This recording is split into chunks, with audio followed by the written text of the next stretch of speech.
When you start looking, there's not that much, quote, truth out there. We're Scully when we need him. All right. They're always oriented towards the past or the present because you can't assert anything about the future. Why? Because it hasn't happened yet. So we can't make any assertions about the future. I can make an informed assessment. Well, I'm willing to bet that the sun's going to come up tomorrow. Probably a safe bet. Let's all hope so. But technically speaking, you can't assert that. Got it? Now, here's the thing where this begins to matter. If you look at a human being, any human being, outside of their physicality, which is to say their gender, their height, their weight, their hair color, their eye color, you can't assert much about anybody. What we think of as character is nothing you can assert because you won't get a universal agreement about that. That you and I think Bob's a jerk doesn't mean the whole universe would agree about that. We can build up a big case, but in the end, we're not dealing with assertions anymore. Now we enter into the world of assessments. Assessments are essentially my point of view, my thoughts, my feelings, my interpretations, my beliefs. Those are all assessments. Their assessments are useful for designing action.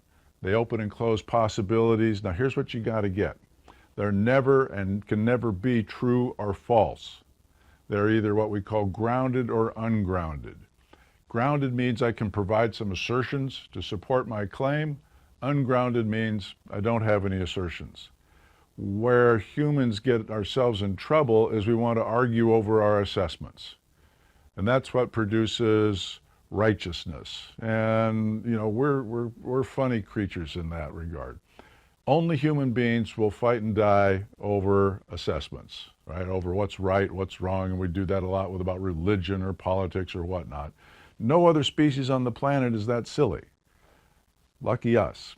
All right, so you've got assessments are grounded or ungrounded. I can produce evidence to support my assessment or not. Now that it's an ungrounded assessment doesn't necessarily mean you ought not to pay attention to it. Your intuition is ungrounded assessment. That doesn't mean you should ignore it, right? But we just need to be clear about what's the nature of what we're doing here. So if you move and look, you begin to see that grounded assessments, again, they're made for the sake of coordinating action, okay? I think we should increase our sales budget. That's an assessment. Why do you say that? Well, here's what happened in the last quarter. Here's what we're looking at projection-wise the next quarter. Here's where our financial is. So boom, boom, boom. Assertion, assertion, assertion to ground my assessment. Clear? Now, if I look back and look to see where my assessments are, they're restricted to a specific domain of action, right? They're stated using standards shared by the community. They're supported by assertions about the past, and they're validated by the authority of the speaker. Finally, you have to be really careful about this one. They are restricted to a specific time frame. So anytime you hear or you find yourself using or being on the receiving end of this always, you never, those are automatically ungrounded assessments. So if you look at a lot of the dialogue that's loose in the country in the moment, it's a bunch of ungrounded assessments floating around, masquerading. It doesn't matter how loud you are, how vocal you are, how red-faced you are, you're still just spouting assessments, right? So the trick is to be able to distinguish one from the other. Neither is good or bad, but you want to be able to look and see what's really going on here. Now, where this gets a little more involved is when you start looking at yourself and other people, right? Well, who are you? Everybody's got this story that, well, you know, if you only knew, everybody's got this story that if you only knew the real me, you wouldn't say that.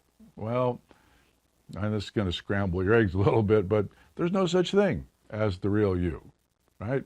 If we take you apart, there's no little mini me in here. Well, if you really knew what was in my heart, what's in your heart is, you know, some muscle and blood and stuff. There's no little mini me up there. Or if, you know, really, you know, there's no little mini me up here pulling the levers. You are a collection of assessments, and the assessments that matter are not the ones you have of yourself. I know that sounds a little crazy, but here's, you know, another little reality bite for you. the person who is least qualified to make assessments about you is you. Why? Because you're hopelessly biased one way or another, and usually to the negative about who you are. So you want to look and see, well, what set of assessments does my community hold about me? And in this case, the community we're talking about is your work environment. Because what we want to begin to do with the stuff that we're up to is change the assessments that your community has about you. Enhance your identity. Your identity is just a set of assessments.